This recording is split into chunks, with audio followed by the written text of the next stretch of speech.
ភាពតានតឹងប្រទេសជប៉ុននិងចិនកំពុងតែផ្ទុះឡើងនាពេលនេះចិននិងជប៉ុនផ្ដោះពាក្យសម្ដីដ៏តានតឹងឲ្យគ្នាទៅវិញទៅមកប្រិយមិត្តជាទីមេត្រីអស់រយៈពេលរាប់សិបឆ្នាំមកហើយដែលជប៉ុនដើរតួជាប្រទេសសន្តិភាពនិយមមិនចង់មានរឿងរ៉ាវជាមួយប្រទេសណានោះទេប៉ុន្តែឆ្នាំ2025នេះអ្វីៗបានប្រែប្រួលទាំងស្រុងវត្តមានរបស់នាយករដ្ឋមន្ត្រីស្ត្រីដំបូងលោកស្រីសាណាអែលតាកាអេជីបានធ្វើឲ្យអ្នកករាចិននៅពេលកាំងគេងមិនលក់បត់មិនហើយនោះទេថ្ងៃនេះសូមធ្វើការនិយាយខ្លះៗពាក់ព័ន្ធទៅនឹងភាពតានតឹងចិននិងជប៉ុនថាហេតុអ្វីបានជាស្ត្រីដាច់រូបនេះហ៊ានប្រកាសសង្គ្រាមជាពាក្យសម្ដីជាមួយមហាអំណាចយៈចិនហើយបើមានការបាញ់គ្នាផ្ទុះឡើងហើយនោះតើកងទ័ពជើងទឹកអ្នកណាខ្លាំងជាងរវាងចិននិងជប៉ុនប្រិយមិត្តចិនហើយជប៉ុនរើសមួយណាជួយខមមិនប្រាប់ផងណាបាទជាបឋមយើងត្រូវស្គាល់មេដឹកនាំថ្មីរបស់ជប៉ុនជាមុនសិនលោកស្រីតាកាអេជីមិនមែនជាអ្នកនយោបាយធម្មតានោះទេគាត់ត្រូវបានគេហៅថាស្ត្រីដែល The Iron Lady គាត់មានគោលជំហរដូចគ្នាទៅនឹងលោកស៊ីនស៊ូអាបេអញ្ចឹងគឺចង់ឲ្យជប៉ុននេះមានកងទ័ពពេញលេញនិងអាចវាយបកបានចំណុចដែលធ្វើឲ្យស្ថានភាពកំពុងតែពុះកញ្ជ្រោលតានតឹងគឺបន្ទាប់ពីជំនួបរបស់លោកស្រីជាមួយប្រធានាធិបតី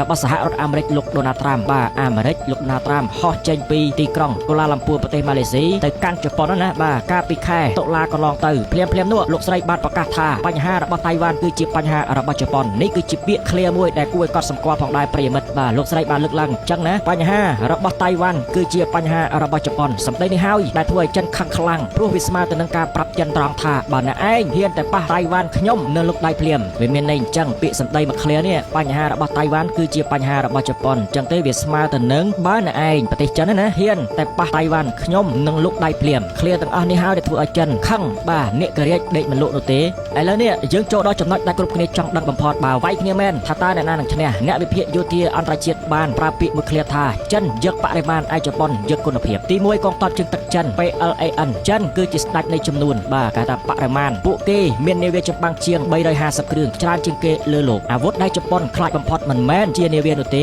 តែគឺជាមីស៊ីលពិឃាតដូចជា DF-21D និង DF-26 មីស៊ីលទាំងនេះអាចហោះលឿនជាងសម្លេងអាចកំទេចហើយអាចកំទេចនាវាធំៗពីចម្ងាយរាប់ពាន់គីឡូម៉ែត្រយុទ្ធសាស្ត្ររបស់ចិនគឺប្រើកម្លាំងបាញ់ដើម្បីបិទផ្លូវមិនឲ្យគេចូលរឿងទី2កងទ័ពជើងទឹកជប៉ុន JMSDF ទោះបីជាមាននាវាតិចជាងប្រហែលជា155គ្រឿងក៏ដោយប៉ុន្តែជប៉ុនមានអាវុធសម្ងាត់ពីរយ៉ាងបាទតើអាវុធសម្ងាត់ពីរយ៉ាងស្អីគេទី1គឺនាវាមុជទឹកថ្នាក់តៃហ្គេនេះជានាវាមុជទឹកដែលស្ងាត់បំផុតក្នុងโลกវាមិនប្រើនុយក្លេអ៊ែរនោះទេតែប្រើអាគុយលីសៀមពិសេសដែលធ្វើឲ្យរ៉ាដារបស់ចិនពិបាកចាប់ណាស់នាវានេះអាចលាក់ខ្លួននៅច្រកសមុទ្រនិងស្ទាក់វាយនាវារបស់ចិនបានយ៉ាងងាយ2គឺការបំផ្លាញនាវាអេស៊ូម៉ូឲ្យទៅជានាវាដឹកយន្តហោះដែលអាចដាក់យន្តហោះចម្បាំង F-35B ដ៏ទំនើបរបស់សហរដ្ឋអាមេរិកនេះមានន័យថាជប៉ុនមានទាំងខែការពារនិងមានទាំងដៃសម្រាប់វាយបកអានេះបើសិនជាចិនហ៊ានតែបង្កចំនួនវាយជប៉ុនមែននោះជប៉ុនអាចនឹងដាក់ចិនមួយដៃណាបាទមិនមែនឈើសុកឲ្យចិនវាយងាយស្រួលនោះទេអានេះរឿងនេះសេណារីយ៉ូនិងទូនាទីរបស់អាមេរិកពាក់ព័ន្ធទៅនឹងចំនួននេះប្រិយមិត្តបើសិនជាផ្ទុះមែននោះប៉ុន្តែយើងកុំភ្លេចថាជប៉ុនមិនមែនប្រយុទ្ធតែឯងនោះទេការប៉ះជប៉ុនគឺស្មើទៅនឹងការប៉ះកងនាវាទី7របស់សហរដ្ឋអាមេរិកនៅក្នុងសេណារីយ៉ូសង្គ្រាមជាក់ស្ដែងជប៉ុននឹងដើរតួជាខែលដើម្បីការពារនិងស្ទាក់ចាប់មីស៊ីលឯអាមេរិកនឹងដើរតួ